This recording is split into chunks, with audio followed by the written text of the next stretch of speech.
Sebab pada masa itu terjadi siksaan yang dahsyat seperti yang belum pernah terjadi sejak awal dunia sampai sekarang dan yang tidak akan terjadi lagi. Dan sekiranya waktunya tidak dipersingkat, maka dari segala yang hidup tidak akan ada yang selamat. Akan tetapi oleh karena orang-orang pilihan waktu itu akan dipersingkat. Sesungguhnya Allah kita bukanlah Allah yang jahat atau kejam. Kepada orang-orang yang percaya, yang harus tertinggal di dalam dunia ini, karena Allah menuntut iman percaya kita yang murni, yang sepenuh hati kepadanya. Barang siapa mengasihi bapa atau ibunya lebih daripadaku, ia tidak layak bagiku.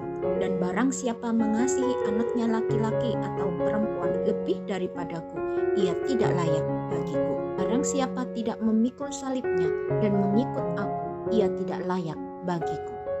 Tuhan Allah kita melihat hati kita, bahkan sampai pada kedalaman hati kita. Allah mengetahui semuanya.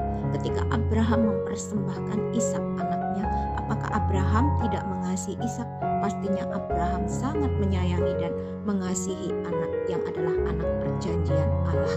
Tapi mengapa Abraham harus mengorbankan Ishak anaknya? Itu karena Abraham memilih untuk taat akan perintah Allah.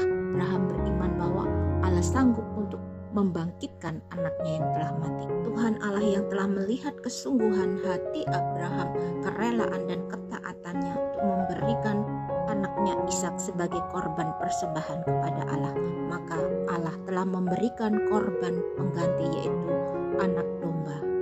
Lalu Abraham mengambil anak domba itu untuk dipersembahkan kepada Allah sebagai korban pengganti anaknya. Ketika Allah hendak menurunkan hujan belerang dan api atas Sodom dan Gomora, maka malaikat Tuhan berpesan kepada Lot, "Larilah, selamatkanlah nyawamu, janganlah menoleh ke belakang dan janganlah berhenti kemanapun juga di lembah Yordan. Larilah ke pegunungan, supaya engkau jangan mati lenyap." Tetapi istri Lot menoleh ke belakang dan menjadi tiang garam. Tuhan Yesus juga sudah berkata terlebih dahulu, jauh sebelum semuanya itu terjadi, kepada orang-orang yang nantinya akan tertinggal di dalam dunia ini. Larilah ke pegunungan dan jangan kembali lagi ke rumah untuk mengambil pakaian.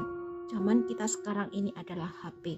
Janganlah hati kita melekat pada apapun yang kita punyai di dalam dunia ini, tapi kita harus melekat kepada Allah yang dapat memberikan kita hidup kekal sampai selama-lamanya.